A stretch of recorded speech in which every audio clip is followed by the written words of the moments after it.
Hello again, everybody. You're listening to the Total Bases podcast, and with me, as always, is Sean Flannery. Sean, how you doing this evening? We're back. It's been about a week and a half. Of course, we missed Easter and we pushed Sunday's show to today, but should be a good one. I'm excited for it. Yeah, how would you describe the premise of this? It's like what early surprises, Yeah, early. early season standouts that you probably haven't heard about. That was the caption I put on the Facebook video, so that's what I'm sticking with. All right. Well, and of course, I have to make things complicated. I've been falling in love with the idea that I can go into Fangraphs and just go crazy with the filters. You're So going I through your feel filter phase. I'm going through my filter phase. Some people love to use Instagram filters, TikTok filters. I'm all about those Fangraphs filters. And for this exercise, Sean, I don't know how you did it over there, but for this exercise, I look for players who had at least more than 40 plate appearances, more than 4 doubles, 2 stolen bases, less than 25% strikeout rate, more than 8% walk rate, and on-base percentage of 340 with a weighted on-base average of 350. And these are the results that I got. And the first guy I'm going to talk about is Jorge Mateo. Normally, I don't really, not the biggest Jorge Mateo fan ever at all. I think he strikes out way too much, but this year he qualifies. He got below that 25% threshold, and lo and behold, you have one of the more exciting players in all of baseball right now. My only concern is maybe you can question or answer my question here is that he only has 56 plate appearances. I figure maybe the Orioles missed some games for weather purposes, but then I saw that of all the Oriole player regulars, he still has the least amount. And then I realized maybe it's because he bats ninth, but still, it's a hell of a discrepancy. Any thoughts on that with why he only has 56 plate appearances so far? So, of course, they have a kind of a glutton of infielders there. Mountcastle has to play. Ramon Urias has to play. Gunnar Henderson has to play. Roster Resource right now has Gunnar as their DH, which I'm not sure how often he's DH. He's played third base 4 times in the last week, shortstop once. But Mateo has really played a lot of the shortstop for them. He's the better defender. He was a very good defender for them at shortstop last year. So Brandon Hyde trying to get some defense in the lineup. And of course, as well as he's been hitting to start the year, they're going to run with the hot hand. So it was kind of, I guess, to start the year, they wanted Gunnar at short. And I'm trying to remember who they had at third base. I guess it still would have been Urias. And then Adam Frazier, former batting title champion, Adam Frazier, I believe. I think so. At second base. So I think at first he was kind of the odd man out, but he's just kind of hit so well to start the year that they've kind of made him a regular as he's played basically every game for the last 2 weeks. Well, the other thing that's impressive about Jorge Mateo is the fact that excuse me here. The Orioles are, like you mentioned, they have depth at infield, and not just the names that you mentioned, but they got guys waiting. They already got Terrin Vavra off their bench, and that's a guy we talked about late last season. Remember him? He was called up pretty late last year. Second baseman. He's been playing right field sparingly as he tries to find some playing time. Kind of the ultimate utility guy for them. He's played up the middle. He's started to learn the corners just in the last year or so. That seems to be a little bit of a clear path to playing time, possibly.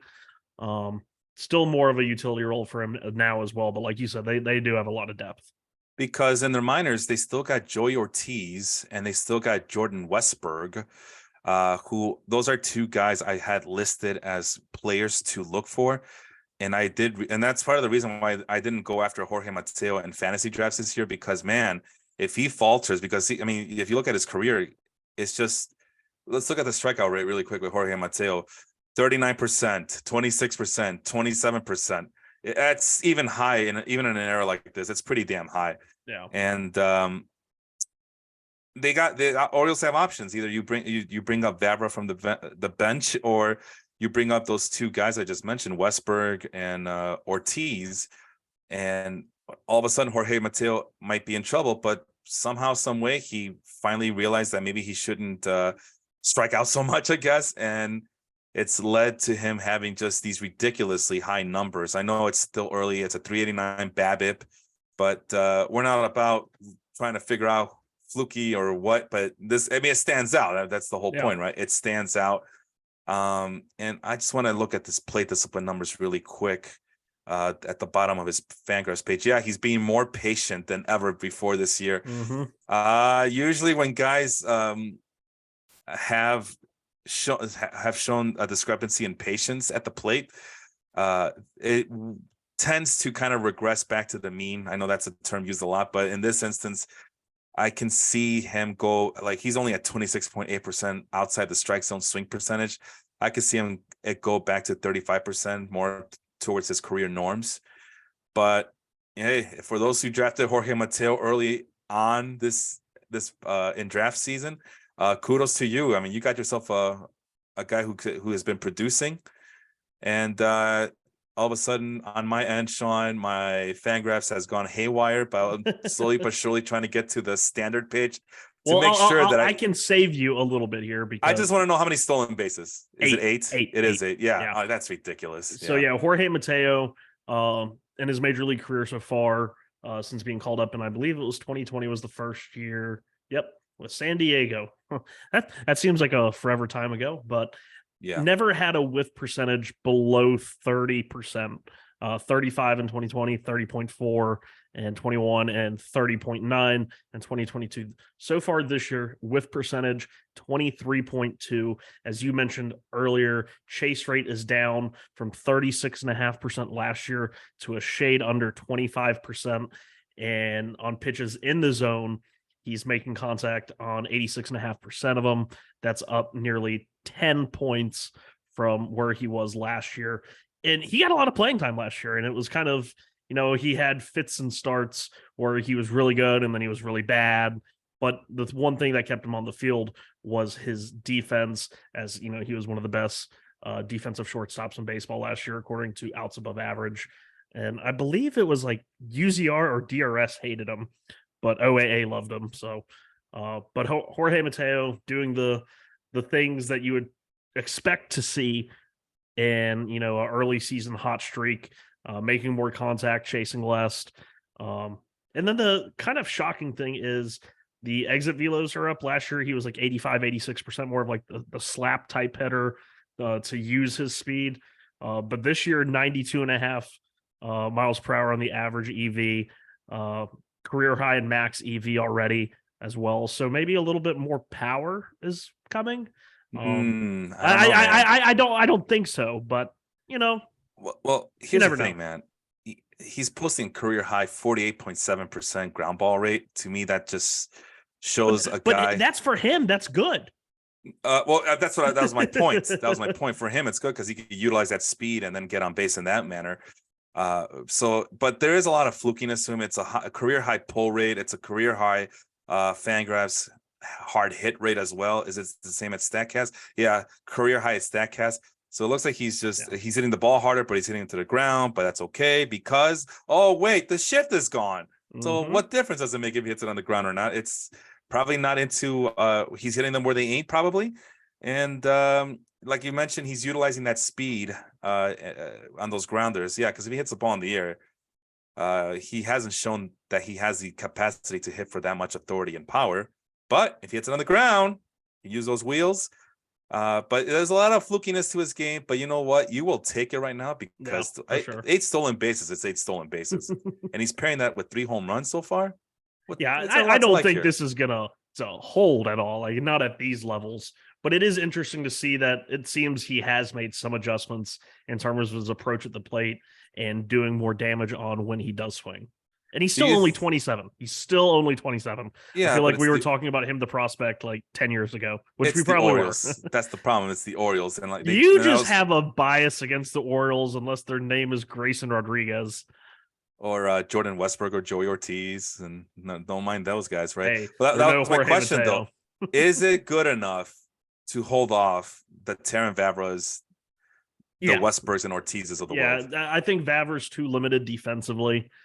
We have talked about how he's one of those guys who I would tend to gravitate towards just because of their approach and their ability to make contact, kind of in the realm of not really a Luis Arias, but more of a Luis Guillorme. But the thing Guillorme has going for him is his defensive efficiency.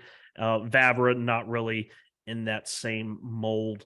And I think Jorge Mateo playing such good defense at shortstop keeps him there. And then the person who I would think would be at most risk would be Ramon Urias, who, although had a great year last year, we'll have to see if Gunnar Henderson can push him for, the third base job.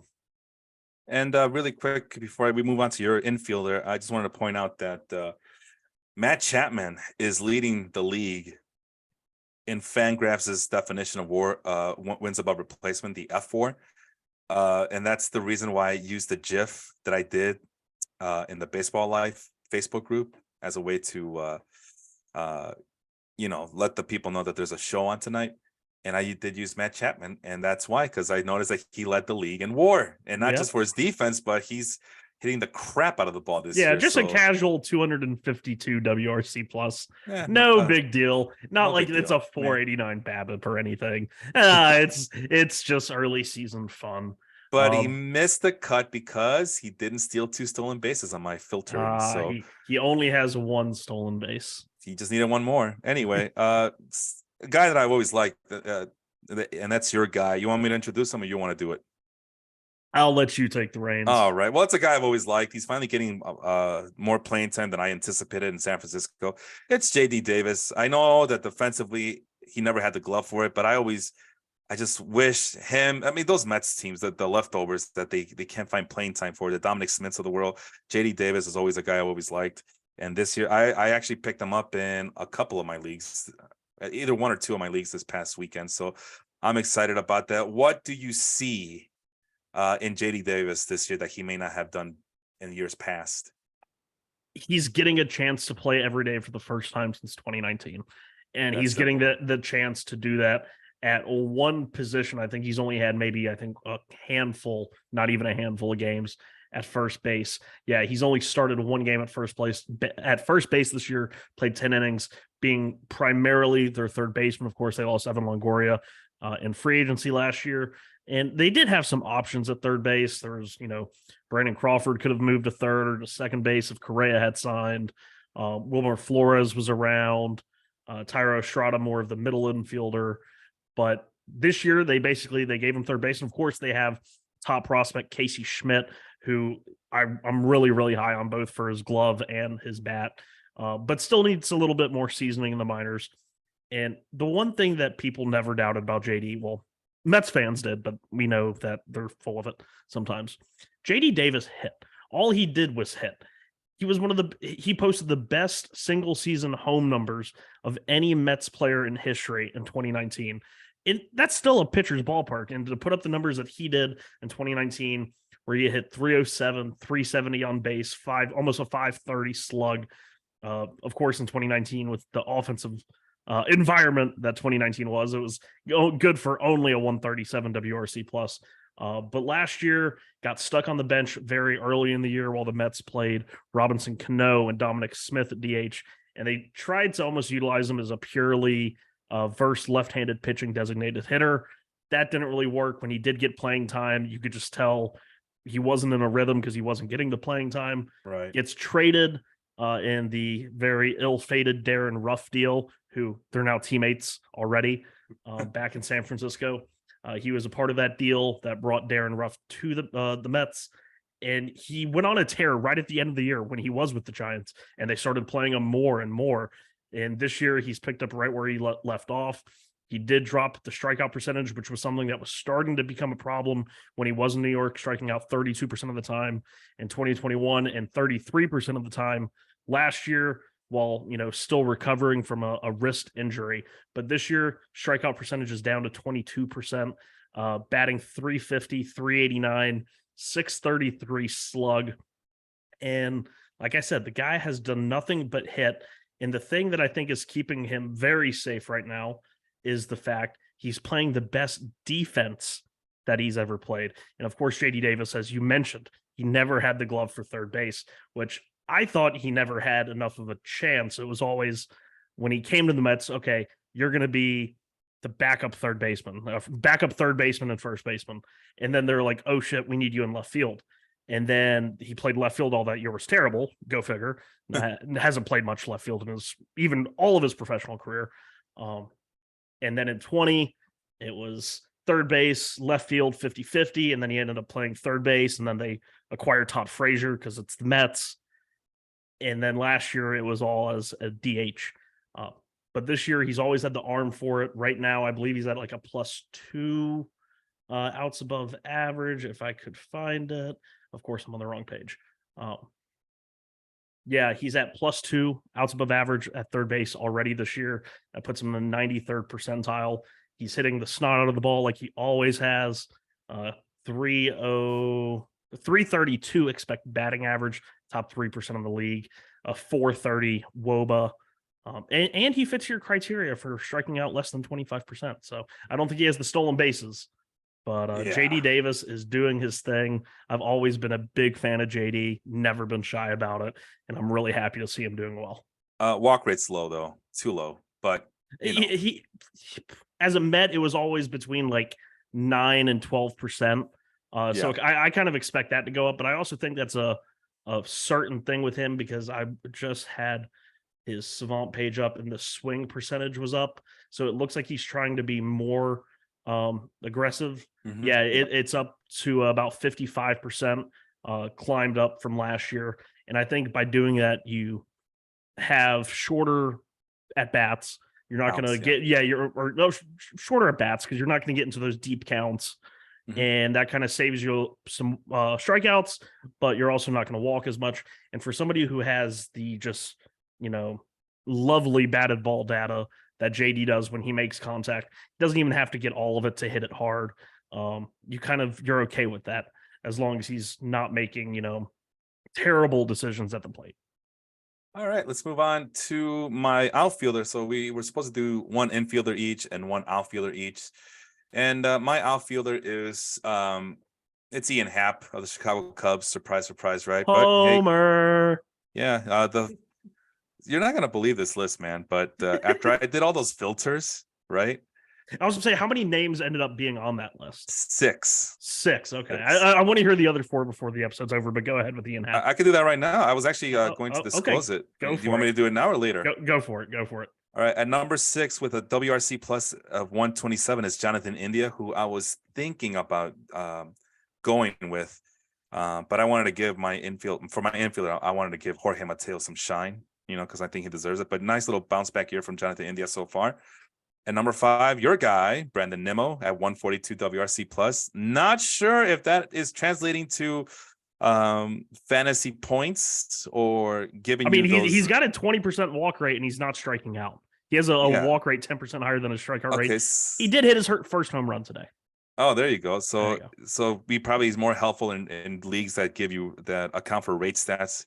Yes. And once again, the big knock on him is that he doesn't get the counting stats. So see if why won't he get the counting stats? Runs. He never does. He's a leadoff hitter. He's not going to get a lot of RBIs. Well, that's the problem now, isn't it? That is a problem. Oh, another thing about him though is he's never been known for stolen bases. He had 3 all of last year. All of them came in the last month. He even got hurt on one of them, and it was just Brandon, stop. It's the end of the year. This year so far with the new rules, he's always had the best speed on the team. Already 3 stolen bases in the first 2.5-3 weeks. Yeah, there you go. You might get to 20 this year. There you go. All right. Number 4, Ian Happ at 148. Number 3, Paul Goldschmidt at 168. And we all know who Paul Goldschmidt is, right? I'm getting bored with Paul Goldschmidt. He's just so damn good, and it's like boring. He's 39 years old or something like that, and but it's not producing. Like the elite. He was elite last year. Obviously, he was MVP, but it's not like numbers that like you glance at and you're like, oh wow, that's insane. But it's just like that same 30 home runs, 90 RBIs, plays good defense, and it's just like, oh, it's a Paul Goldschmidt year. It's a Paul Goldschmidt year. Yeah, whatever. It's no longer golden. It's just boring. No, I guess depending who you ask, gold is pretty boring. And he's actually 35. He just seems like he's been playing forever, but he's only 35. It does seem like he is a little bit older. Yeah, interesting. Ronald Acuna Jr. at number 2 with the 170 WRC plus. We know who that guy is, right? Yeah, I think we know who he is. Really good. Doesn't like sprinting out. Doesn't like running down to first base when he hits a fly ball. It's still the second best WAR behind Matt Yep. Chapman this year so far, according to Fangraphs. And number one in the hood G is Jorge Mateo with a 197 WRC plus. So like I said, I'm not the biggest Jorge Mateo fan, but I figure that he deserves some kudos for the hot start he's out to this year. And I figure, well, I can either go John. Well, I can't. I mean, Brandon Nimmo. We all know who Brandon Nimmo is, and I figured you were going to On get this him. show, people better know who Brandon Nimmo is. And I figured you were going to get him anyway. So I got stuck with Ian Happ as the lone outfielder, unless you want to talk about Ron Acuna, which that's kind of boring. Yeah. But let's see. One first thing that sticks out is that Happ is improved his walk rate from the years past. He's up to 15% again. Which, what is that? That's that's a career high walk per strikeout ratio of 0.65. So that's improving.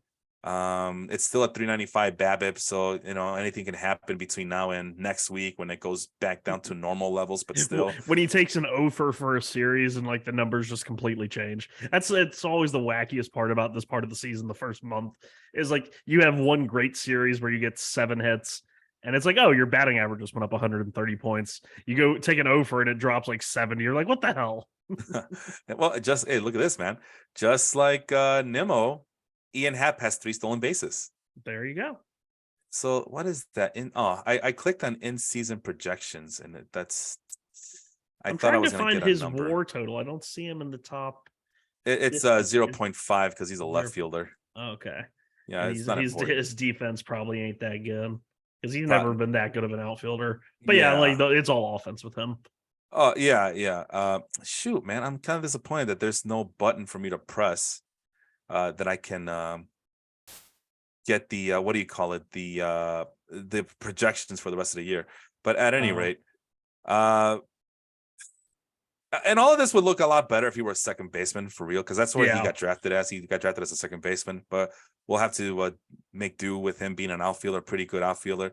I want to look at his plate discipline numbers because that's always a good indicator as to what has improved. I know Happ has been improving a lot over the years, and this is the complete opposite of JD Davis. He's actually getting more patient, not more aggressive, but more reactive, more passive, I should say, with a career low 24.7 outside the strike zone swinging percentage. So he is really just waiting for them to pitch it right down the middle.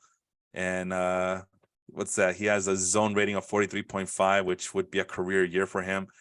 And 11.1 swinging strike percentage.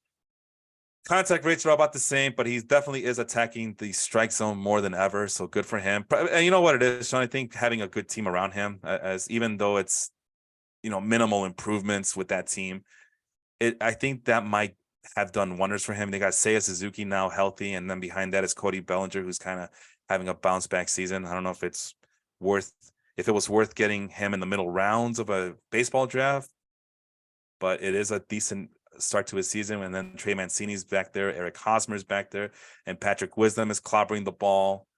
And still striking out 30% of the time. Yeah, that's what Patrick Wisdom does. That's why he's not on this list, right? It's very funny with Happ. You mentioned his passivity. He's whiffing less than he has his entire career. But looking at his year to year, because it felt like that was a thing that I had heard before in terms of him being too aggressive and then too passive and then too aggressive. And when you look at his swing percentage year to year, 50% or almost 50%, 43%, 52% down to 43%, and then 43% again, and then 50%, and then 43.5% this year. So it's like an every other year thing where it's like he feels, I guess, more comfortable swinging the bat. I guess that happens when you make more contact. He's making more contact on pitches in the zone than he ever has. But it's just a very weird thing that you see a 7 to 8 point swing multiple times in a player's career. Usually that kind of trends one way or the other rather than bounce back, forth. Plus, he usually bats at the very top of the order sometimes, more often than not, it seems like. I think this year they're contemplating him. He just got the extension, so I guess they want him to be more of a run producer. So maybe it just depends where he's hitting. But right now, he's actually hitting the ball to the opposite field more than ever at 37.8% of opposite hit rate. Again, that's like well over his career high, Yeah. his career average of 25.9%. So Yeah. again, this game's Statcast. Oh, yeah. Go ahead. Go ahead. I was gonna say that's kind of everything screams flukiness about him. But what does Statcast say about Yeah. him? So the Statcast percentages for his batted ball are slightly different from Fangraphs. It's just Mhm. the way but his pull percentage had never been below 31%, but every other year was 35% or higher. This Mhm. year it's 26.5%. His opposite field on Statcast is 42%. Wow. That's like insanely. And of course, it comes with a 40% line drive rate, which sure, that's sustainable. But it's like so wild to see somebody that was such a pull heavy guy consistently going the opposite field now and still being shifted on shifted. It's not dead, people. They're still dead. shifting. They're still shifting on people. 53% of the time as a left-handed hitter. And when they're shifting on him, he has a WOBA of 601.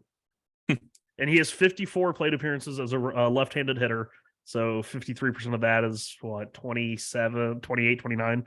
Yeah. So in those 29 at bats, plate appearances, he has a 600 WOBA. That sounds just unbelievably high.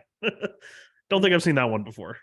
Well, I mean, the Statcast numbers look just as healthy as usual. So Yeah. maybe that is real. Even the expected stats are supposed to be much better than what they are now. And he's posting some really good numbers so far. The triple slash line, it looks pretty damn healthy at this point.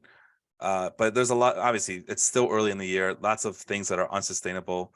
But then there's lots of things that Ian Happ just does, as a player. So I feel more comfortable that we are going to see only a slight regression to Ian Happ. Well, I guess it's a lot more because, like I said, some of these numbers are way too unsustainable.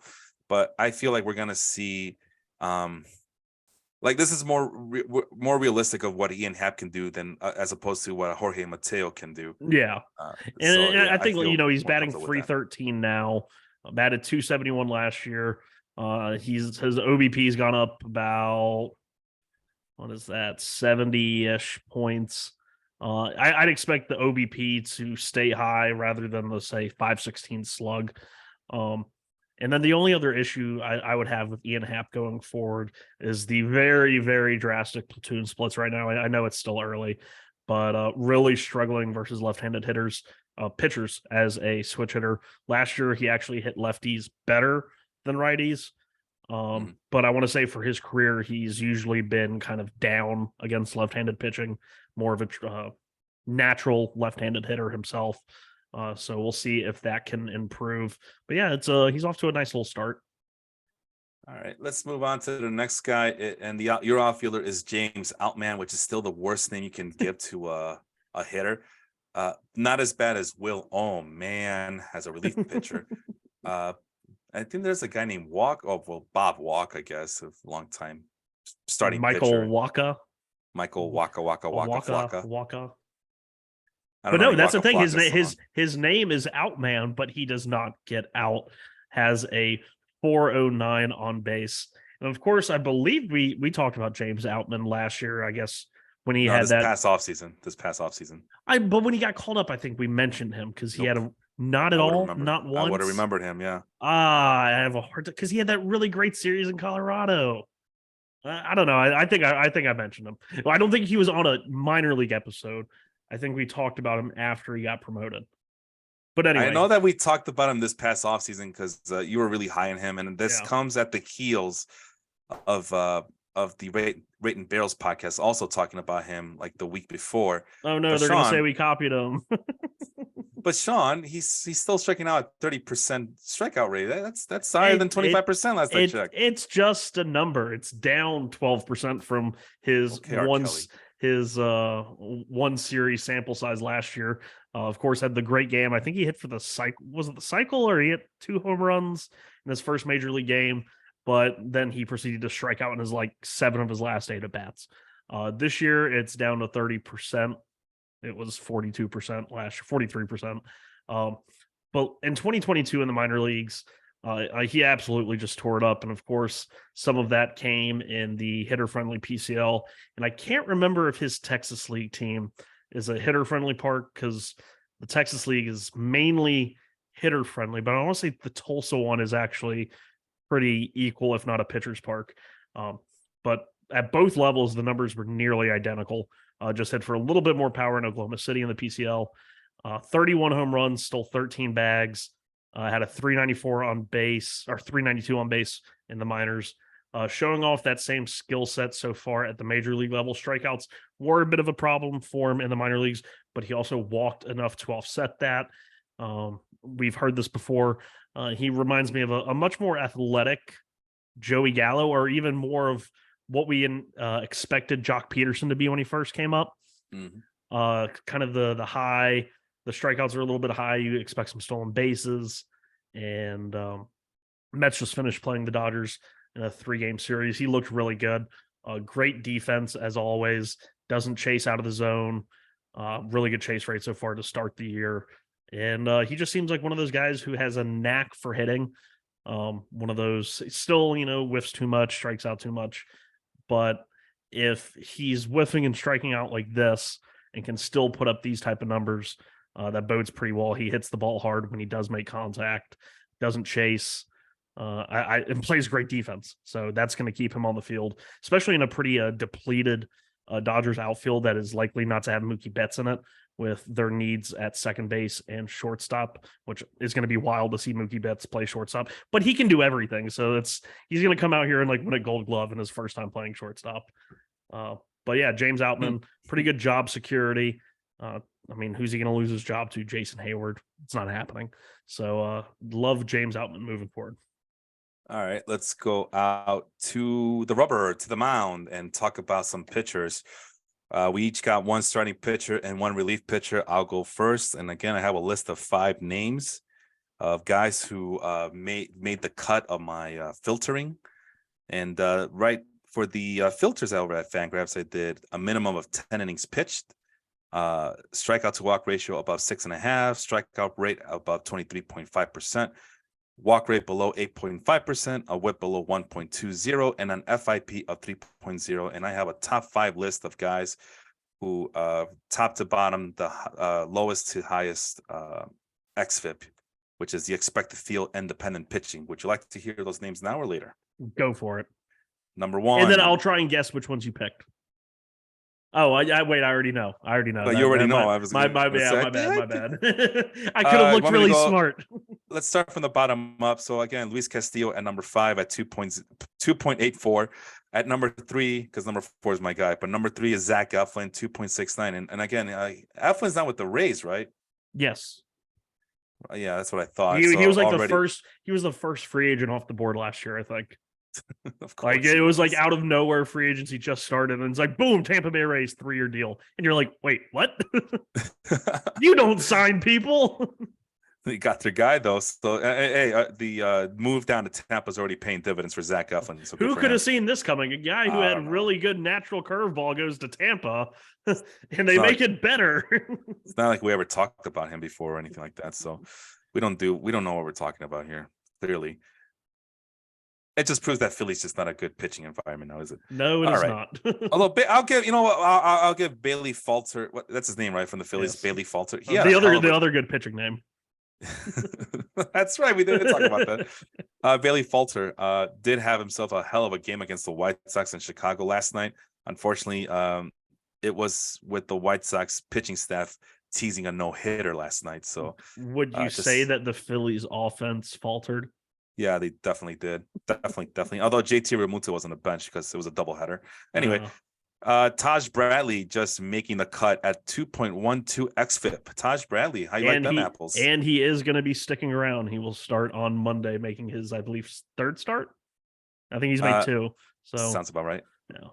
And number 1 in the hood G, Jacob deGrom at 2.09. So he can't stay healthy, but he's still posting up the big numbers here. Hey, still slated to start on Saturday. Honorable mention goes to, I just wrote him down. Oh, shout out to Jeffrey Springs, which I think I did that already in the original post to get this episode going tonight. Jeffrey Springs was off to a great a fantastic start. I think he had a whip of 0.50. 4-1 out. And 4-1 out. yeah, pour out a little liquor for Jeffrey Springs' 2023 campaign. It's a shame. We hardly knew you. Hey man, there's always going to be 2022, and the first 2 weeks of 2023, he was off to a great start and Tommy John surgery. So, but my guy for this episode will be, Sean. I've always liked this guy, and I'm just so happy that he's finally finding his niche in San Francisco. Which, again, I'm all about the Giants pitchers, man. Give me Alex. I'm chasing Alex Wood, Alex Cobb. Ross Stripling not looking so good right now, but hey, I told you guys, watch out for Carlos Rodon last year. The move to San Francisco is going to do wonders. Watch out for Kevin Gossman. You guys all made fun of me, and now I can add a healthy Anthony Desclafani to the list. He was number 4 on the after I did all the filters. He was number 4 on the xFIP list at 2.70 ahead of Luis Castillo. Interesting. But the thing about Desclafani is that he was hurt last year. He only made 5 starts, but when he was healthy with the Giants, he had a hell of a season with them in 2021. So he's been always a good pitcher, but he in Cincinnati, it was just not a good place to pitch. It was Cincinnati. It was Cincinnati, right? Now you're going to tell me, Felipe, but where's the strikeouts? It's fine. He hasn't given up a walk. It's fine. He just barely made the cut at the 23.5 threshold. Hell, I think he's the reason why I made it to 23.5% strikeout rate to be the bare minimum. So with the idea of thinking, well, I'm going to find someone better, which, I mean, Jacob deGrom is better, but we all know who he is. So yeah. At any rate, this year, the exit velocity has gone down below 90. It's still pretty high at 89.7%, but at least it's below 90. The 13.5% barrel rate is kind of concerning, and a 48.1% hard hit rate. But you know what? It doesn't matter. He pitches for San Francisco. Those balls are going to die in the outfield anyway. 56% ground ball rate, highest in his career by a wide margin. I was just about to get to that. Yeah. His average launch angle against every single year and his prior was 11% or higher. This year, early start, it's going to go up. 1.8 degrees is the average launch angle against. They are just hitting it, right into the damn dirt. So yeah, even if you're giving up some hard contact, you got 8 gloves. You got 9 gloves, including your own. You got 9 gloves. Damn out there. right Use you them. do. Damn right you do, Sean. That's what it's all about. Just everything, a career low Sierra, the skills interactive ERA, which accounts for the batted ball. And then you just mentioned it. I mean, it's all connected here. An improved defensive work by JD Davis as well. So that can only help his cause. But here's where he gets in. Defense looking like this year. Continue. I'm just thinking out loud here. Is he still good, or is he having another oh no, he's terrible. Yeah, go figure. He's 36 years old. Nothing lasts forever, pony boy. Oh. But here it is, man. According to StatCast, the pitching type, he's all but abandoned his fastball, his 4-seamer. Yeah, that's his 4-seamer, right? Yeah. And then, but that means that he's increased his sinker to 31.2%. So that explains a little bit why the ground ball rate is high, is because his sinker usage has gone high. Also, his slider is now the primary pitch at 40.6%. That's a career high usage rate for him for the slider. So again, the Giants are known for tweaking these arms. They did the same thing with Kevin Gossman. They basically told him, "Hey, why don't you throw the splitter more often?" Like, really? Are you sure? Yeah, just do what we tell you. Yeah, that was the thing that really broke out Desclafani in 2021. His first year in San Francisco was he made that slider his primary pitch, and last year he threw it more. This year he's throwing it even more again. So I guess he just needs more cowbell, more sliders. Yeah, I think that's what I mean. There's the same thing with Alex Cobb last year as well. I think they made him also, if I remember correctly, made him pitch a splitter at least. So I could have sworn I read that. You could check my work if you have doubts there.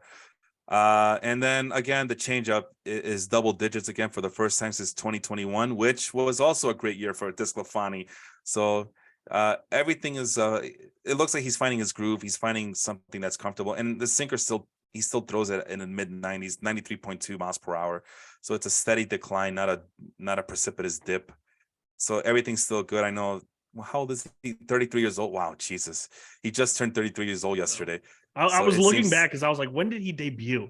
2014. I would have 2014. He debuted for the Marlins? Surprise. No. I could swear he was like a top Reds guy coming up, but he was drafted by Toronto. One of those many Toronto Marlins deals over the years. Is that the Jose Reyes deal, maybe? Sounds right. Sounds right. But at any rate, outside the strike zone swing percentage, it's for the first time in his career, it's above 30%. It's barely over 30%. So let's I don't know if that'll go down, but that's a step in the right direction. But hitters tend to not swing at his pitches outside the strike zone. So that's where that slider comes in handy. So if it's really working for him and he's getting people to bite on it, then that can only help his cause for the rest of the year. And then I'm sorry, that's the Statcast play discipline, not the normal Fangraphs, but still, it's still a career high over at Fangraphs as well. 48.1%, which is the highest it's been since 2021. Swing percentage, I should say, 48% swing percentage is the highest it's been since 2021, when it was at 48.7. So if he can keep that up, he can maybe duplicate the numbers he did, the same production he did in 2021 when he had a banner year. He's turned into a pitch to contact pitcher. Actually, looks like he's always been a pitch to contact pitcher, but because the swinging strike percentages aren't there. But he's turning into a crafty pitcher, inducing more grounders, and they're high. His strikeout rate is high for him this year. It's like, but like you said, he's still a more of the crafty pitch backwards. Obviously, throwing a slider as his primary pitch, kind of sneaking the fastballs by him. Yeah, he's starting to look like Kyle Hendricks if Kyle Hendricks had more velocity on his fastball. Yeah, this looks like the 2021 Tony DeSclafani, which, that's like you said, that's a good year, and looks like we're just seeing more of the same. So are my tires. Good year. So he wasn't in the Reyes deal. He was in this is a name, Matt Latos trade. Oh, when Latos went from the Reds to the Marlins. I don't really remember Latos as a Marlin. I remember Latos as like a Red and a Padre. Yeah, I think the Marlins ended up sending him to the Padres. Yeah, I might have. Yeah, Marlins tend to do that. Like, all right, welcome to the team, and you're gone. you're gone. All right, get out. We were just using you. You made 4 starts, or if you're Mike Piazza, you played 7 games, and bye, you're gone.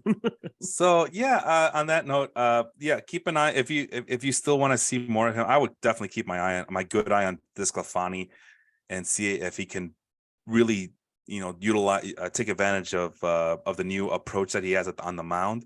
But also see if he could definitely take huge advantage of the fact that he's healthy and pitching in San Francisco, the greatest pitcher-friendly ballpark of all time.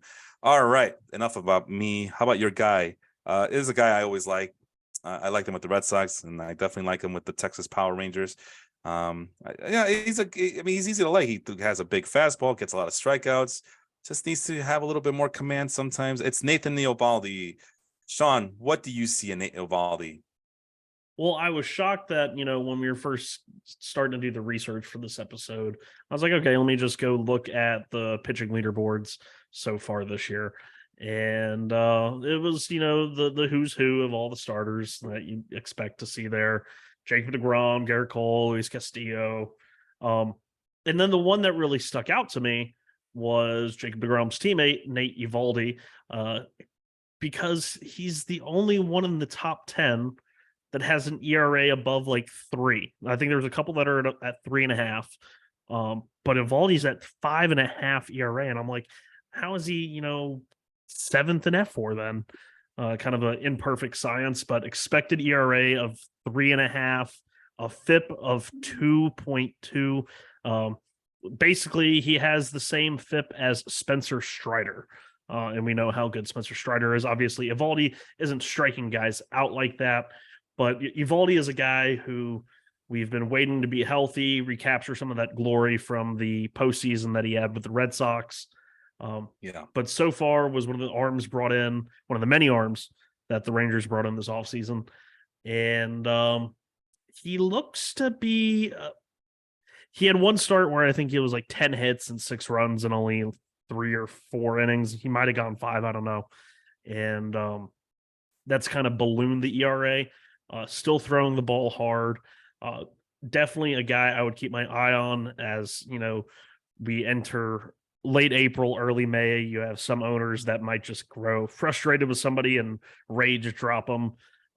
We're both in this one fantasy group on Facebook, and I normally don't involve myself in there, but I saw this really bad trade, and the person that was making the trade was gaining a roster spot in the trade, but still dropping like 3 other guys. And I'm like, why are you dropping these guys to make this trade work when you don't have to? And he was dropping Gunnar Henderson.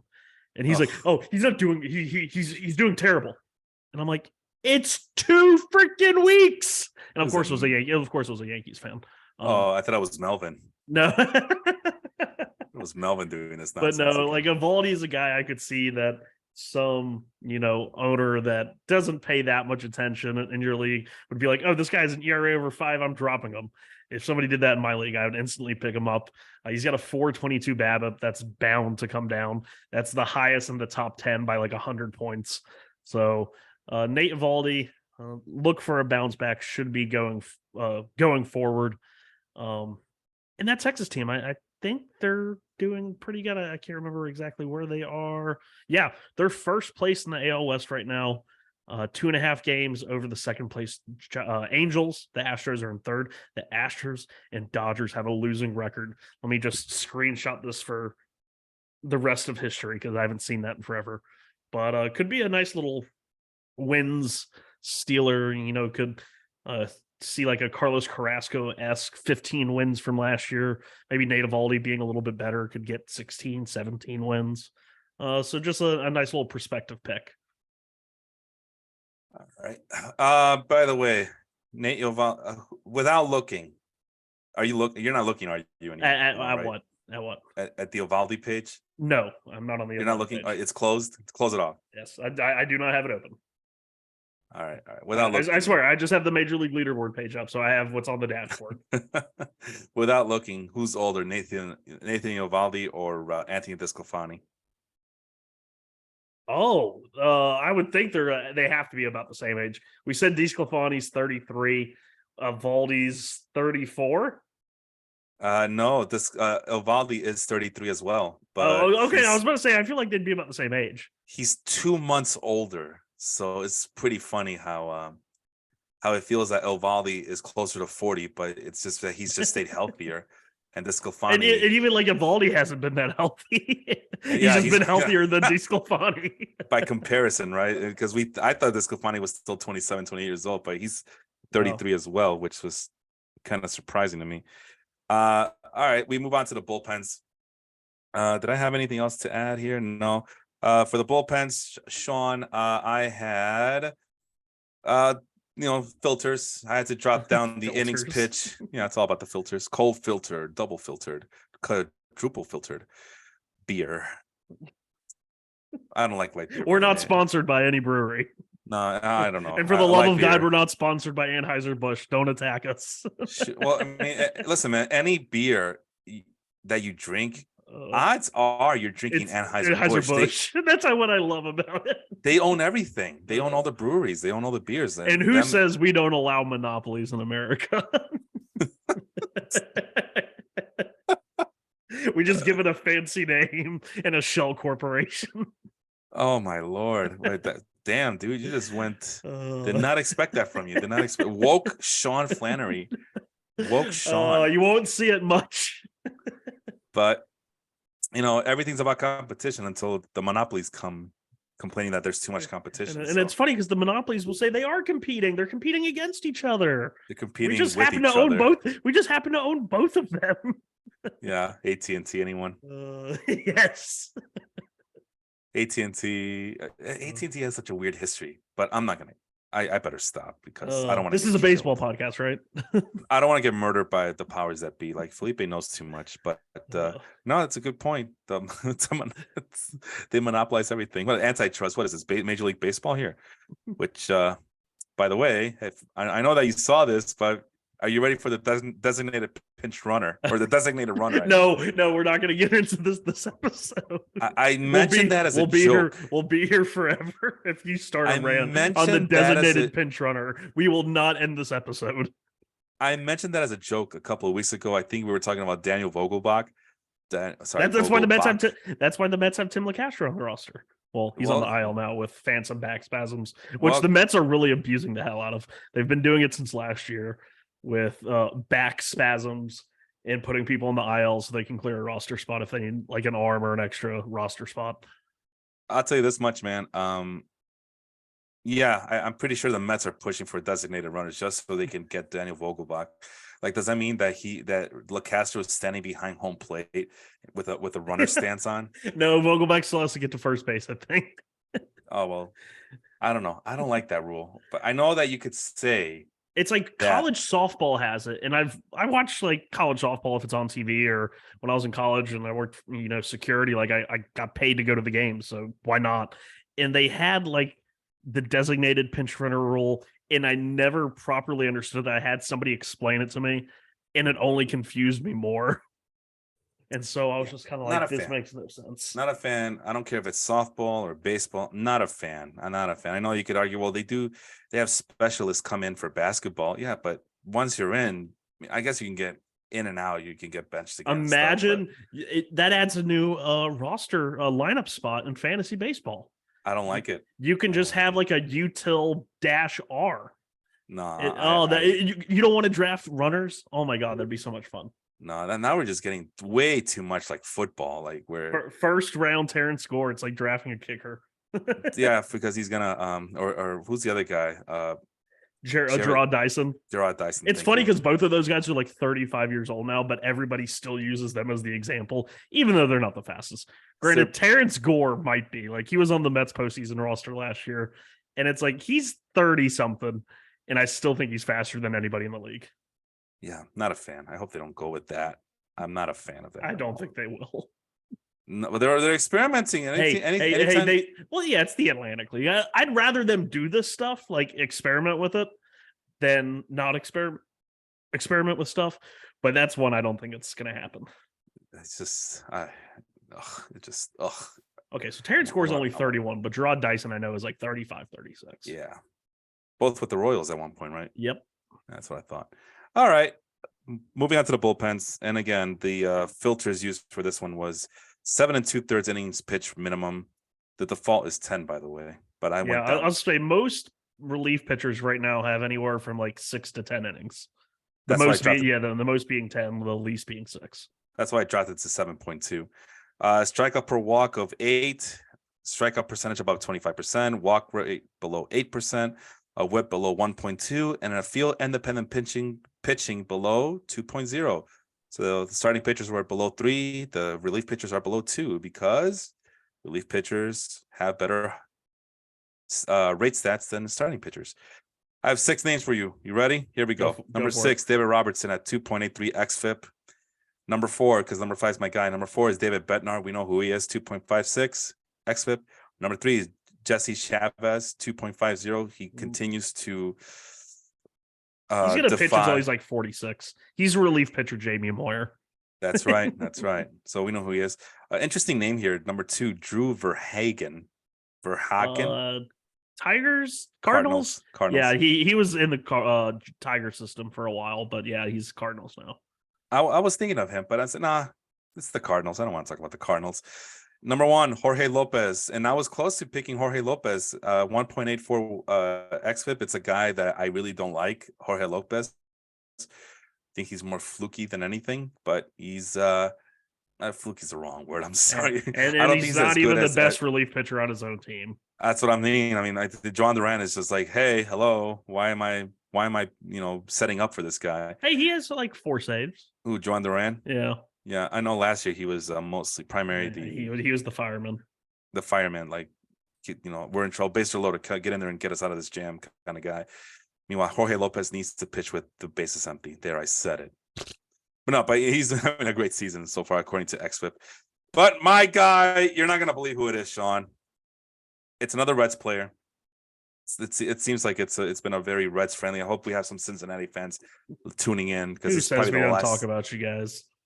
I was gonna say this might be the last time, but I'm a big fan of Nick Lodolo, Graham Ashcraft, Hunter Green. I got a variation of those 3 players across all my teams, which sucks for me because Nick Lodolo got trashed by the Rays yesterday. So I don't think I'm gonna win my Mardi Gras league. I heard he did not have a very good start. It was awful. I don't think I have like Lodolo anywhere. Like, I like Lodolo, but it was just one of those things where it's like, okay, he's a fly ball pitcher in Cincinnati. I've heard the story before. And so I just didn't really draft him at, like, it seemed like his price just kept going up and up every week. going into draft season. Price was right for me, man. Give me all the Lodolo shares that you can get. But my guy from the Cincinnati Reds, left-handed pitcher, Alex Young, 29 years old, crafty veteran lefty, which is surprising because you know how I like my relief pitchers. I like them coming with big hoses and phrasing and just throwing the heat 99. I mean, I saw Ronaldo Lopez throw 98, 99 and 100 miles an hour to get those final outs for the White Sox last night. And I'm like, yeah, give me some more of that. And then here comes Alex Young, who is barely getting at 90 miles an hour. He throws below 90 miles an hour. It comes with a sinker, curve, and changeup combination. You don't know what's coming. And I think that's probably the allure and why people are finding it very hard to hit against him right now early on the season is that I don't think they know where his pitches are supposed to go. At least that's my theory. But again, it's a guy who doesn't throw very hard. He throws a sinker that looks like it's averaging 89.8 miles an hour. And he couples that with a changeup that only gets to 84.9 and a curveball just to keep hitters off balance, I guess. He throws them just about evenly out. Those three pitches, kind of like how Martin Perez throws his three pitches with no breaking stuff whatsoever. At least that's how I remember it last year. Outside the strike zone swing percentage, that's like my favorite stat of all time, of right, course, Sean? yeah. 47.1%. So he's getting people to bite on that curveball or that changeup or something. Because he's getting people to swing at pitches that they don't want to swing, and then it results in a 34.4% outside the strike zone contact rate, which is just silly. 34.4% is ridiculously low. That means that you're not getting a hit off of this guy, even if you try, even if you get patient, even if you wait, doesn't matter. This is a crazy stat right here. 26.1 swinging strike percentage, Sean. 26.1. That's unheard of. And that's because it's way too early, right? It's too early to be doing this, but that's why we're doing it, because it's so early. We got to do it. We just got to do it. Let's see here. What the hell was I looking for? I was looking for plate discipline just out of curiosity. I wanted to see what 26.1% on the leaderboard would look like. But Sean, they changed everything up on me. I don't know where anything is. Oh, there, it's on the pitch types now. Oh, these guys are gonna kill me. So let's see. I'm gonna look at relief pitchers, and I'm gonna click. Oh my on God, you're percentage. right that Martin Perez really doesn't throw a breaking ball. Ha! Come on, man. He has a 1.8% slider usage this year. It was 1.4% last year. Told you. Sinker, changeup, cutter, and throwing a little bit of a four seam. Yep. So the movement comes with the fastballs. It's the Bartolo Colon style of pitching. So I was looking to see swinging strike percentage 26.1. That leads all relief pitchers, Sean. This guy named Alex Young. Have you ever heard of this guy before? It sounds like a generated computer name in a video game. Check out these names, though.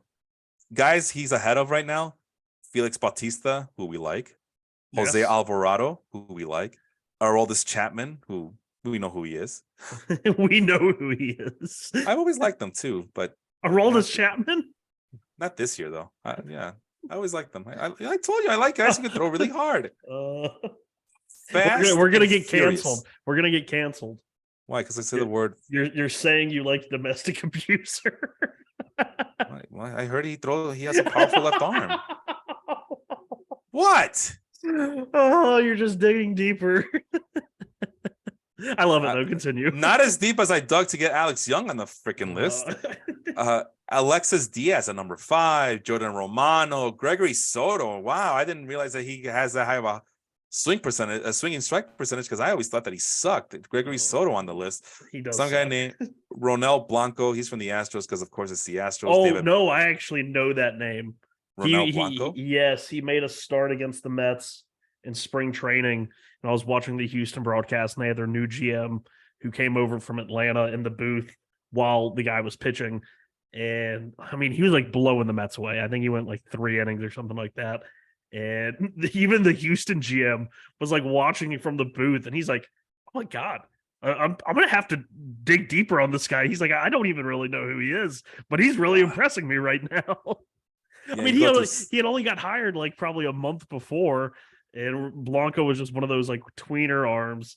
But I think they sent Blanco down to get stretched out. Maybe I heard for Houston possibly. So, but he impressive stuff. Really impressive stuff. Very generic name.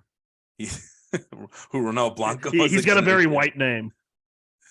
All right. Well, I mean, the Blanco means white. That's what the joke. Oh, God. You explained the joke that makes it bad. Well, maybe I don't know. We got some guys who don't speak Spanish out there. I don't know. I'm doing them a favor. David Bednar, who we all know who David Bednar is, Wandy Peralta of the Yankees, and the last guy, number 11.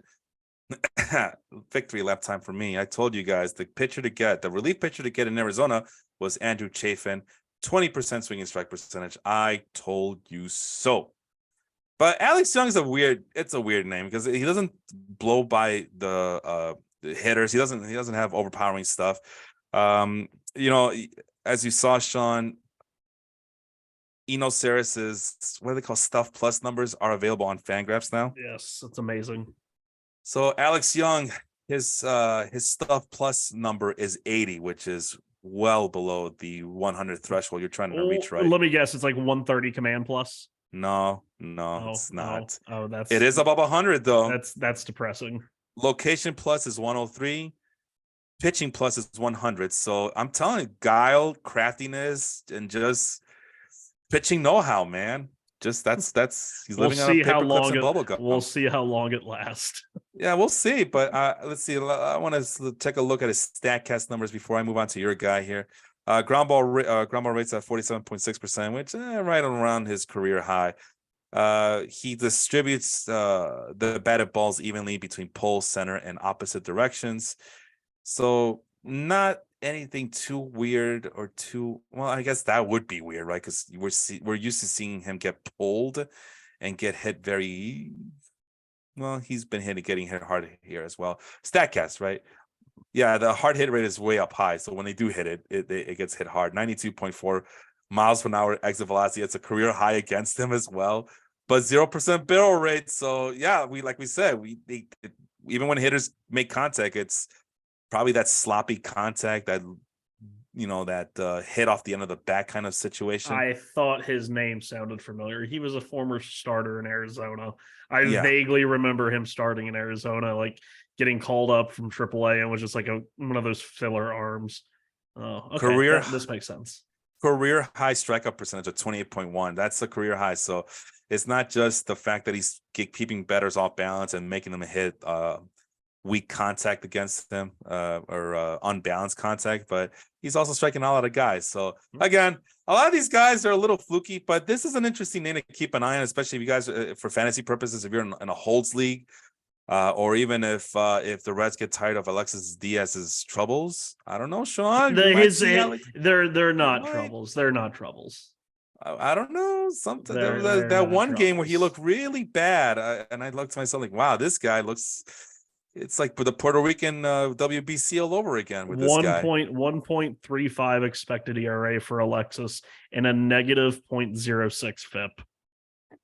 And I did mention him on the leaderboard for swinging strike percentage. He wasn't in the top 11. Yeah.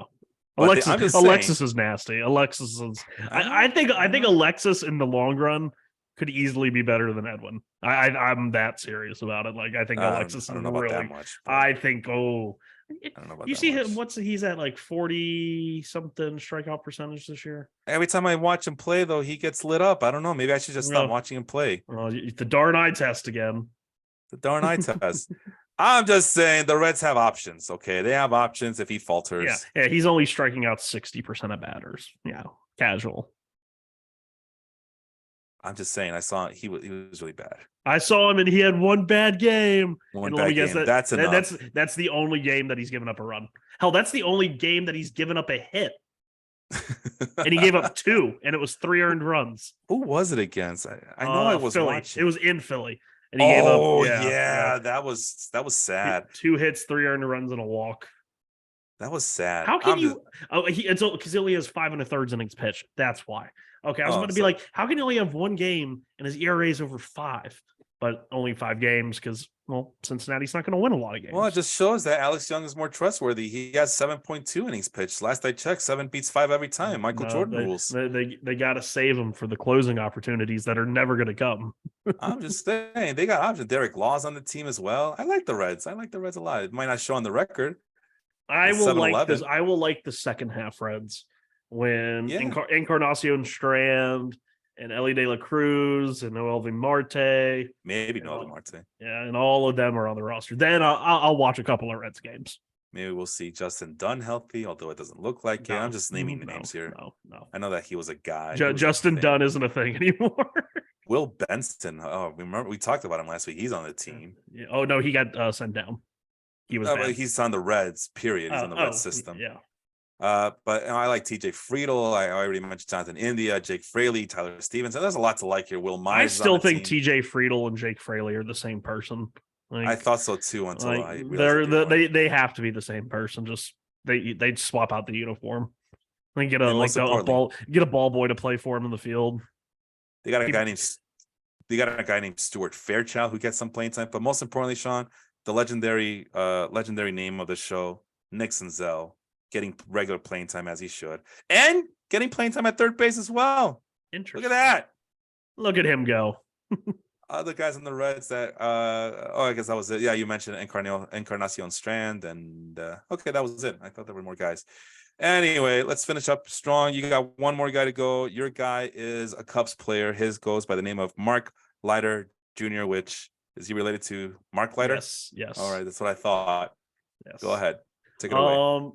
Yeah, so I've always known like he's been pitching. He made his debut in 2017 as like a part-time starter for the Phillies, pitched again in 2018, then was out of the majors until last year when he came back with the Cubs as a reliever, multi-inning bulk guy, and he was serviceable in that role. 67 innings, right at a 4 ERA. Doesn't throw hard. Had, career best strikeout numbers though, which is always nice. But the start he's off to this year doesn't make sense for a guy that doesn't throw hard and who's historically never struck people out. He has just had it pulled up. And of course, now I can't find it advanced. If you look at the strikeout percentage of all the qualified relief pitchers in baseball, of course, for some of them, it's very nutty right now. Like I said, Alexis Diaz has a 60% strikeout rate. Jose Alvarado has a 69% strikeout rate. Nice.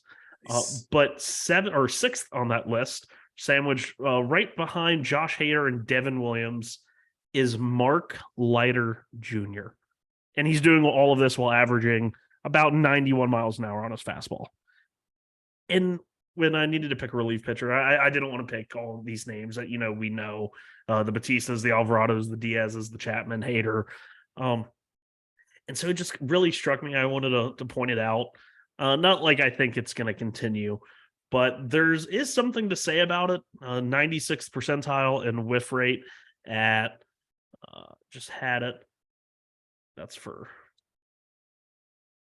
I lost it. But it's throwing the splitter. That's the primary pitch now. He officially throws that more than any other pitch. And then he is throwing a sinker at 90.5 miles an hour that they're just kind of hitting not even into the ground. It's almost like it's a fly ball inducing pitch. They're not hitting it hard though. The splitter has a almost 57% whiff rate on it. Throws a little bit of a cutter to, I guess, help him out as another weapon against lefties along with that splitter. It's just a really weird profile that he's able to do this. I don't know. It's very confusing. And I was thinking that you as a Cubs fan, if you've seen him at all this year, like, does he look exceptionally impressive like his numbers dictate? Or is it just kind of like, this is what he's done for 5 games? No, the last couple of Cubs games I watched, they just been beating the crap out of the Oakland A's. Although I think he did pitch, but again, I must have fallen asleep. And that's when the kid woke me up because he did not appear in the, he pitched 1 game. And he went 1 innings with 2 strikeouts and a walk. That'll work. Like I said, I think I woke up to the baby pillaging the fridge. So Yes, with no, I was the turkey sausage. it was too distracted. Too distracted. But no, the Cubs bullpen, um, on paper they always look like they should be serviceable at the very least, and even no, not lights out, Yeah, and I was but saying, and good that's enough. kind of the second part of my question here is because they went into the year with Fulmer and Boxberger as like the closing tandem, but I want to say Fulmer's had like a couple of good games and a couple of bad games, Mhm. and has one save, and Boxberger has no Fangraphs. I don't want to see your ad. Um, sorry, don't demonetize me or boot me off the website. And Boxberger has one save. If Mark Leiter keeps it up, could he have potentially, like, this is the fantasy relevance of it, is he's off to such a good start, and Fulmer and Boxberger themselves are kind of meh. I mean, Boxberger's got a good ERA through 6 1/3. Um, could he be a potential closing option? Like that's to me the fantasy relevance of Mark Leiter Jr. I guess anyone could be a fantasy relevant. It could be a closer. I mean, Advert Alzolay is still lurking around, and he's also has 11 strikeouts in 8 2/3 innings. Brandon Hughes was considered for the closer by committee, But he's as a well. lefty. We know But he's they a never lefty. pick the lefty. Yeah, but he was in there. He was in the running. Keegan Thompson, although he might be more of the spot starter kind of because he was on the rotation last year. And then Julian Merriweather, who has had some Yeah, experience. I tried. I thought I was going to be sneaky and stashed him in a couple of leagues where I thought that, like, okay, I looked at their bullpen and I was like, I remember what Julian Merriweather did in like the beginning of 2021, I think it was, and he was just lights out for the month of April, and then immediately got hurt, and it was right after a bunch of people. This was when like Toronto didn't know who their closer was. Jordan Romano wasn't really a thing yet, and or he was hurt. And so I just remember it was my first year doing TGFBI, and so many people blew so much on Julian Merriweather. I was one of them. It was my first year doing a fab league, and I was like, okay, I have 1,000, fictional dollars to spend. This guy looks like he could close for a really good Toronto team, and I blew like 200 of the fab, and yeah, Terrible. and then he barely pitched the rest of the year. I don't think he pitched. I don't think he pitched at all, and the velocity's down this year, so I went ahead and I cut my losses with him where I had stashed him, because I'm like, yeah, it's just not a thing anymore. I guess Other the notable velocity's not that far down, but it's not good. He's not good. other notable names in that trip the Cubs AAA, Anthony Kay, right? He's still a thing. He's still a thing, 28 years old, just toiling away in the Also, minors. how is Albert Alzolay or how is he 28? I would have guessed he was like 22, 23. I thought he was really Alzolay? young. Yes. Yeah, they've been trying forever now. Another I guy thought that he you was might young. know, that you might recognize, Roenis Elias, former Mariner player. He was like the best pitcher in lead on this year, Dominican Winter League. Ah, yes. Tyler Duffy from the Twins. He's now with the Cubs farm system, 32 years old. Duffy. Oh, I Ty- remember Duffy. yeah, Yeah. not to be confused with Oh. Tyler No, Rogers or Danny. or Danny Duffy. I think I Taylor used to Rogers. confuse Duffy and Rogers all the time. Are they both lefties? Taylor Rogers is lefty, yeah. But is Duffy? Danny Duffy was also lefty, yeah. No. This Tyler Duffy. Oh, Tyler Duffy's right-handed. Oh, Sorry. okay, damn. Oh no, camera was blind. Rowan Wick, who Ooh, big guy throws hard. yeah, I think he was given always some got time. hurt. He always got hurt. Yeah. And then on their starting pitcher, I mean, well, Caleb Killian is the one guy we know. He's the top prospect, but it's not saying much. Adrian Sampson, who did play on the major league team last year, and I think he even got some starts last year. Yeah, he was like the bulk guy. But the interesting name here is Javier Assad, who looked absolutely wonderful for the Team Mexico this year. And then he puts on the Cubs uniform and he looks very ordinary. But if he can figure things out in AAA, come back, he might, I'm just saying. He came up last year and or maybe I'm confusing him with the Estrada guy, but they both debuted last year. And I want to say it was Estrada that I liked. He was like the short guy, but he had really good, or no, maybe, I don't know. All these guys, their names just are the same. Well, I'm telling you, Javier Assad looked pretty damn good in the World Baseball Classic this year. But again, he comes to Chicago, wears that Cubs uniform, and he looked like a pumpkin. But I mean, he had a 3 ERA last year at 37 innings, 8 starts. Yeah. Like he was pretty good, but it was like it wasn't as good as the actual numbers. Like it showed he was like more like a 4.5 ERA guy. yeah, too many walks for my taste. I know walks is okay for relief pitchers, but some relief pitchers don't walk that many guys like Javier Assad. But again, if he could just figure things out in the minors and come back stronger than ever, he's only 25 years old, 26 around there. And like I said, he looked very promising in the World Baseball Classic. So I'm hoping that kind of translates. So the Cubs have some options, but yeah, Mark Leiter should definitely be the first option if Michael Fulmer and Brad Boxberger. But hey, he's striking falter. out 45% of batters. Like at some point, you're like, okay, like he's doing good. I'm not saying that points now, but in another month, then he's got like a 32, 33, 34%. That's reasonable. And let's finish up with this. I'm looking at the Fangraphs leaderboards for relief pitchers for outside the strike zone contact rate. And again, we've always been very friendly to the relief pitchers. They are our heroes. And here are some names for you, Sean. Outside the strike zone contact rate, Craig Kimbrell, number 22 on the list. The Nelson Lamet, you remember him, right? Yes. Michael Fulmer, who we just talked about, he's in the top 20 as well. You got Dre Jamison, Reynaldo Lopez, Ronel Blanco, Andrew Chafin at 40%. Let's keep going up. There's Wandy Peralta, David Robertson, Mark Leiter, number 12 at 37.9%. Pierce Johnson with the Rockies. He's still a thing up there. He's tied with Jordan Romano for top 9. We just talked about Jose Alvarado at 35%. Brian Abreu, who was kind of a World Series darling last year, 34.5%. My guy, Alex Young, 34.4% outside the strike zone contact rate. Matt Brash, remember talking about him last year a lot, and then he did not live up to expectation as a starter, but he's making himself a name as a reliever for the Seattle Mariners. Gregory Soto at 32.4%. Can you name the top 2? I'm probably going to say a name you just mentioned because I was just fascinated by something I saw in Fangraphs, but I'm going to guess an outside Aroldis Chapman. Or did you say no? Not okay. in the top 20. No. I'll give you one more. Yes. Are they like household names? Either of them?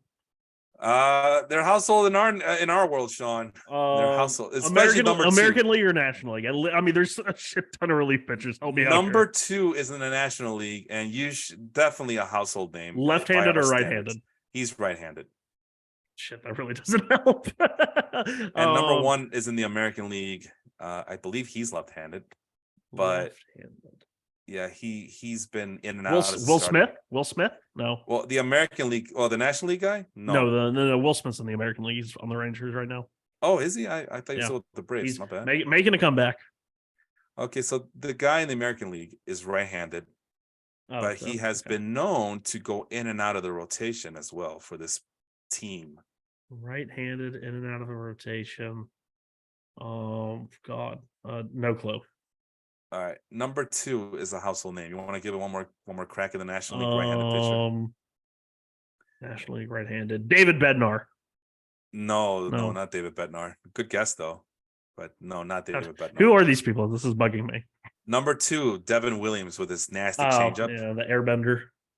And number 1, you're not gonna believe this, Yoni Chirinos.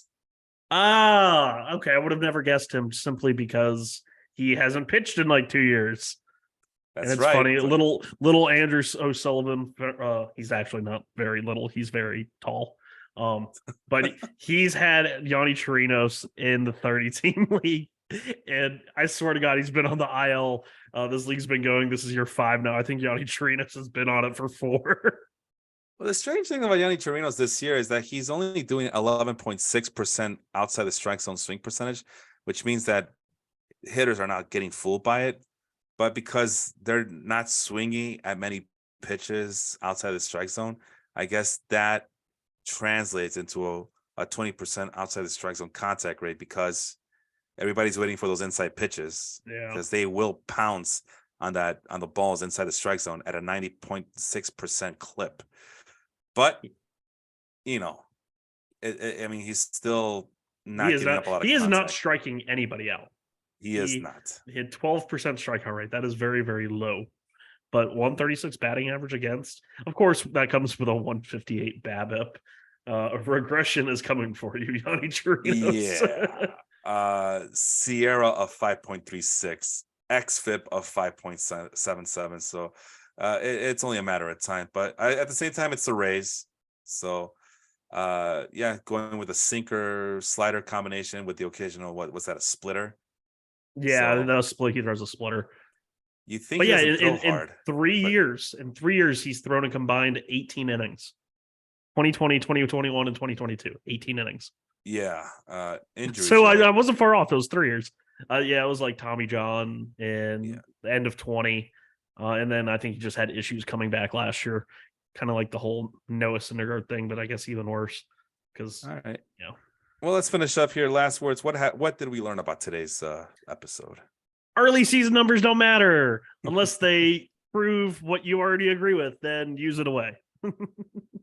I guess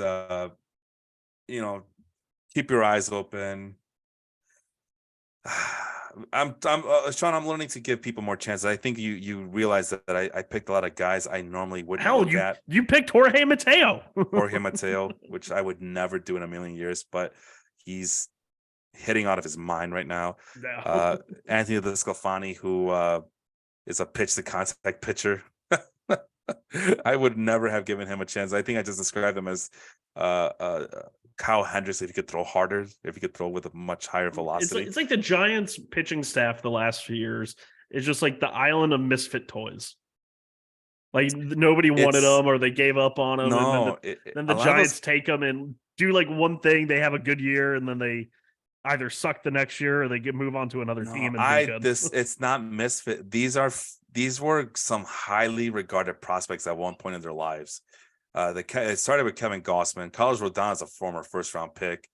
And Sean Manaea was a big prospect, I think, too, wasn't he? With the A's, I think. I'm not sure who he came up with. I think it was the A's. Then he got traded to San Diego. Yeah, but I felt like he was a top 100 prospect. Or was he with the Dodgers? Well, it doesn't matter. I mean, he was drafted by Kansas City in 2013, first round, 34th pick. So yeah, some pedigree there. If I could find his, you can continue. Well, I just I just started thinking like, I know that Sean Manaea was with the A's. I'm trying to think what trade got him to the A's then. I can find his transactions. 2013. Okay, yeah. So he was a top 50 prospect. Okay, top 100 consensus top 100 between Baseball America, MLB, Baseball Prospectus. Topped out at 48 for Baseball America and 45 for Baseball Prospectus. Who was he traded for? The trade, let me scroll down. Because in 2013, I believe the A's were on their way to the playoffs, and the Royals might have made the playoffs too, or was that 2014? Traded by the Kansas City Royals in 2015.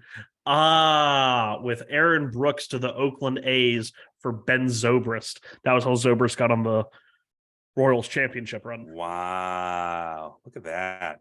I forgot that Zobrist was at the A's. Yeah, I mean, I remember that for bad memories, but yeah. Logan Webb, although Logan Webb I think might be the exception, but Logan Webb ends up being, well, not just the one young guy on the rotation for the last 2 or 3 years, but also the best. I mean, he just signed an extension, so that's how much the Giants believe in him. Did he get the 3-year? He got the 3-year one or the 5-year one? Thought it was 3. Thought it was 3. 5 years, 90. 5 years, 90. Okay, that's what Hap was the one who got the 3 years. Hap got 3 years. Yeah, and then Hunter Green got 5 years, but it could be 7. He got 6. It's 5 guaranteed, I think. Oh, I thought it was 6. And then there's like a 6-year option and a potential 7th year option. It was really weird how it was worded. Well, I was gonna say I remember Alex Cobb being a big deal with the Orioles. Again, many failed. We've heard that story. We've heard that story before. No, it wasn't the Orioles. It was either the Royals or the Rays. I remember both sound actually very true. He was drafted by the he was drafted by the Rays though. Yeah, drafted and developed by the Rays. Okay, that makes So I'm confused. Yeah, he had the 2-year. He had the 2 years in 2013, 2014. Did he make an all-star team in those years? But he had a sub-3 ERA. I can't. Baseball Reference is not cooperating with me. This is why. Yeah, he wasn't an all-star either year. Wow. Never made 30 starts, though. 22 starts, 2.76, 27 starts, 2.8. And then he missed 2 years, came back and had an 8.59 ERA and 3.6, and then went to Baltimore. Well, and then the last guy, Anthony Desclafani, I just remember him being highly regarded for the Reds. Yeah, that's why when I saw that he debuted for the Marlins, that made no sense to me. I was like, didn't believe it. Even Alex Wood for a long time was a top 5, top 10 prospect for the Dodgers. The Dodgers. Yep. And there you go. Drafted by the Braves. Actually, no, Alex Wood debuted as a Brave. I knew that. Yeah, I think he might have been part of the deal that sent him to. Oh Jesus! Oh man, my memory, Sean, it's not the same. But it might have sent him and the little speedy guy that they had back in the day. The Braves did. Or was it the Reds? I feel like his. Oh, I think Wood might have played for the Reds. He was in the Hector Olivera trade, that crazy 3-team deal with the Braves, Dodgers, and Marlins. Yeah, because that was, oh my God, with the Atlanta Braves, Bronson Arroyo, Luis Avilan, Jim Johnson, Jose Peraza to the Dodgers. That's who it was. The Dodgers got Bird, Olivera, Paco Rodriguez. Oops. The Dodgers traded Victor Araújo. That name sounds familiar. Kevin Guzman, Jeff Brigham to the Marlins. Marlins traded Matt Latos and Mike Morse to the Dodgers. And the Marlins sent a competitive balance pick to the Braves. Who was that pick? I feel like I should know that. It's probably a 2016 draft. We're just like rambling here at the end, but I don't care. Well, I got some more names to throw in the Giants system. Sean Newcomb, you remember him, right? Former Brave as well. Yeah, he came up as a Brave, no? Former Brave. No, he came up as an Angel. I remember him because the Angel fans. No, he got traded to the Angels and the Simmons deal. No. It was it was the opposite. It was the opposite way. Because he got sent to the Braves for Simmons. Yeah, Angels and Simmons. The Angels wanted Angels and Simmons. And I remember being in a bunch of Angels groups for some reason. Oh. Okay, and that competitive balance pick ended up just to be Joey Wentz, so not a big deal. Not a big deal. It might be, but no. I remember being in a bunch of Angels groups, and they were livid. We're giving up on Sean Newcomb. This is why this team sucks. We don't have any pitchers, and then the one pitcher that we have, like, guys, calm down. It's a guy with no control. He gives up like 6 walks per 9 inning. Come on, get over yourselves. But he throws really hard, and then he throws. He's a hard throwing lefty, so he's going to get about 7 years in the big leagues with like a career 6 ERA. If anybody can fix him, it's the Giants, right? Is he really in their system? I'm looking at it right now. Roster research says that he's there in the Giants system. Signed in February, minor league deal, invite to spring training. Trevor Hildenberger, side armor, righty specialist. Former Twins player. Hard at all. But I think I remember him being highly regarded with the Twins as well, for a while there. Okay, and so yeah, then 1, 2, 3, 4, 5. Yeah, this is if Sean Newcomb debuts this year, plays this year with the Giants, he'll have played in parts of 7 seasons in the big leagues with a career, I guess, about 4.5 ERA. Ain't too bad. But yeah, just we say this, I feel like it's becoming a very recurring theme. When I have a kid, I'm teaching him to throw left-handed and just throw as hard as you can. I don't need you to know where it's going.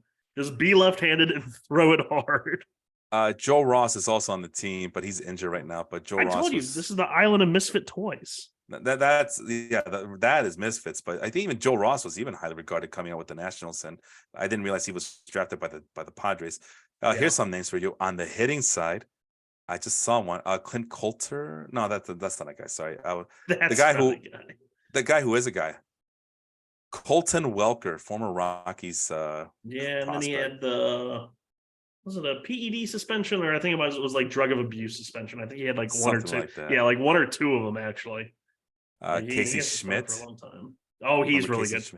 He's the guy I mentioned earlier in the show when we were talking about JD Davis. still finding his way up the Giants How's he? of the Giants system. How's he doing this year? Yep. I don't know. Well, the batting 310, but has a 67 WRC plus because he has a 380 slug in the PCL. That's not gonna do it. But he's hitting 310. Ronald Guzman, remember that guy? Former Rangers. Remember one of the guys? Yeah, he's in camp along as a with- pitcher. He's in camp as a pitcher. Or Really? he's with them as a pitcher. Yeah. Oh yeah, I see. A relief pitcher, first base, left field, relief pitcher. Well, Ronald Guzman was supposed to be the batch of Texas Rangers prospects that was supposed to, compliment guys like Joey Gallo and make one more run with Adrian Beltre and Elvis Andrus. He had what the Condor was his nickname, I think. All I remember is that him and Ronald Guzman, Ronald Guzman and Omar Mazzara were supposed to. I mean, those were the guys. Hey, they look the part. They're tall. They're big. They're huge. They should come with lots of power. They look like a ball player. They have a hot girlfriend, as the Oakland A's. Couple of names for you. The fictional would say. A couple more names for you, then we call it quits here. Eisen Diaz, remember him? Yeah, Marlins power over hit tool second baseman. Yeah, well, it says here he was drafted by the Diamondbacks. So was he? I think we talked about him. He was in the Gallon trade. Yeah, God, that's like the umpteenth time we mentioned the Gallon trade this year. He was hit his first career home run off of DeGrom in 2019, I believe. Yeah, on television. I think the dad was the dad was getting interviewed. Okay, so it's the same guy. Okay. No, the other Matt. Okay, he was traded by the Milwaukee Brewers. Christian Yelich deal. Okay, that makes sense. The other Matt Beatty. There's two Matt Beattys in this world. One's with the Giants. The other one, is it the same spelling? No, that's his is Baety. Yeah, so two. He was like Edwin Rios 2.0 for the Dodgers. They're both lefty power guys. Yeah, he got called up for a few games and then they optioned him back down. Okay. Well, the most important name on this list, Sean, it's Gary Sanchez. Oh, you got jokes. I'm not joking. I still believe in Gary Sanchez. What? No. Wait, hold on. Is there no? Oh, Blake Sable's the backup catcher, right? Yeah, Blake Sable and Joey Bart. Okay. Joey Bart, since coming back from his injuries, actually played pretty well. They're good for him. Good for him. Oh yeah, more to explain why I'm just not Gary Sanchez in 8 games, 40 at bats in AAA, 156, 325, 188. No, thank you. It's still early, man. Come on. It's still early. He's a young guy. He's 30 in AAA. At 30 for catchers, that's pretty young, man. We know the rules. Oh God. Older is better at catcher. Not that. when you debuted at 22. That's wild. No, Martin Maldonado's still playing for the Astros, and he's still like too important to be benched right now, even though he can't hit to save his life. Anyway, that's a good place to stop. That is Sean over there. I am Felipe. This has been the Total Bases podcast, and we will see you next time. Take care, everybody. Adios.